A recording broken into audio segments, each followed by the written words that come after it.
안녕하세요. 굿TV 시청자 여러분. 저는 인천의 충원교회 김미숙 목사입니다. 오늘은 마가복음 4장 30절로 32절 생명의 확장이라는 제목으로 은혜 나누려고 합니다. 첫 번째, 하나님의 성전과 사단의 성을 봅니다. 지난날 세계 역사를 돌이켜보면 바벨론, 아수르, 헬라, 로마 등 거대한 제국들이 있었으나 영원하지 못했으며 역사 속으로 사라졌습니다. 다 이기심 많은 인간들에 의해 세워진 나라들이었기 때문에 영원하거나 완전할 수 없음은 당연한 것입니다. 모든 인간들이 그토록 원하는 근심과 염려와 죽음이 없는 영원한 나라는 사람에 의해서 세워지는 게 아니라 영원하신 하나님께서 친히 준비하시는 것입니다. 그 영원한 나라에 가기까지는 이 땅에는 사단의 성과 하나님의 성을 세우는 싸움인 것입니다. 성전, 성막, 교회는 그 내용과 목적이 같은데 하나님의 성전으로 그 목적과 기능을 잃어버리면 곧 마귀에게 성전을 빼앗겼으며, 그래도 계속 하나님은 준비된 자를 통해서 또 하나님의 생명의 성을 건축하고, 사단은 계속 문명, 문화를 통한 세속주의와 하나님 없이 사는 곳인 인본주의의 성을 건축합니다. 창세기 4장에는 문화와 문명의 출발지인 가인의 에녹성이 나옵니다. 그러면 하나님은 노아를 통해 구원의 방주를 지어 에녹성을 멸하셨습니다. 홍수 이후에 노아의 후손들이 타락하여 바벨탑과 바벨성을 쌓습니다.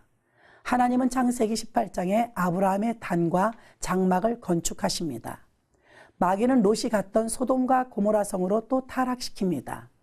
하나님은 야곱을 불러 돌에다 기름을 부어 베델이라고 하나님의 집을 세우게 하십니다.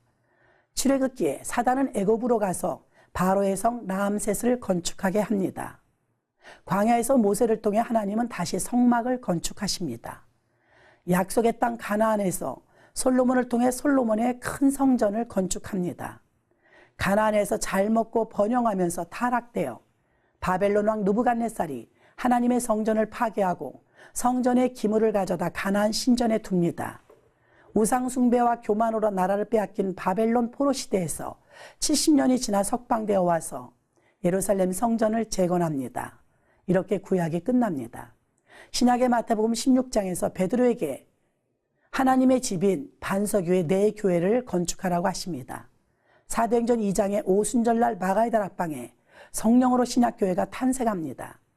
1세기가 지나자 종교적 바벨론 문화가 세워지고 사도행전 14장에 보면 각 나라에 세워지는 생명의 교회들이 건축됩니다.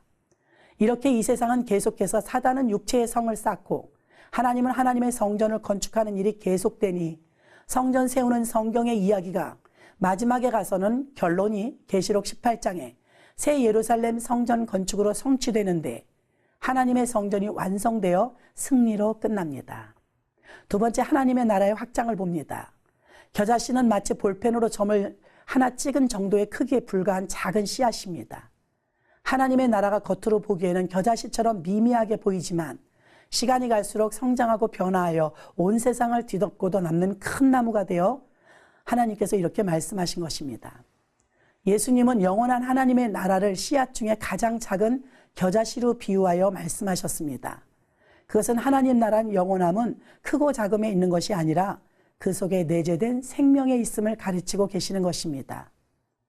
하나님이 지으신 만물을 크게 두 가지로 나눈다면 하나는 생명이 있는 것, 또 하나는 생명이 없는 것입니다.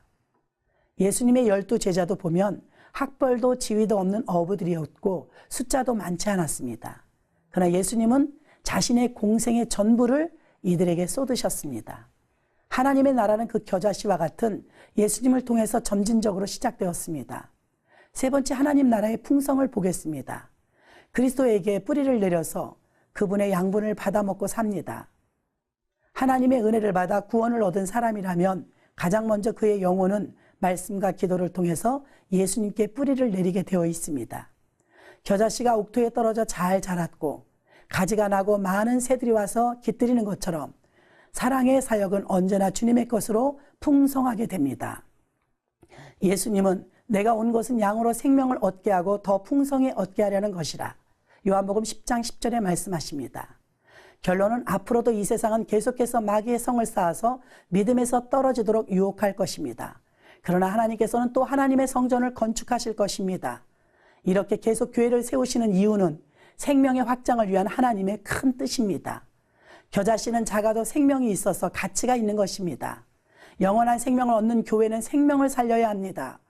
교회가 커지면 사회 구현에 앞장서고 정치, 복지, 구제, 교육 등의 세상 일만 한다면 하나님 것으로 사람을 위해서 사용하는 오류를 범하는 것입니다. 교회의 본질은 영혼 구원을 위해 오늘도 복음의 증인이 되시기를 주의 이름으로 축원합니다.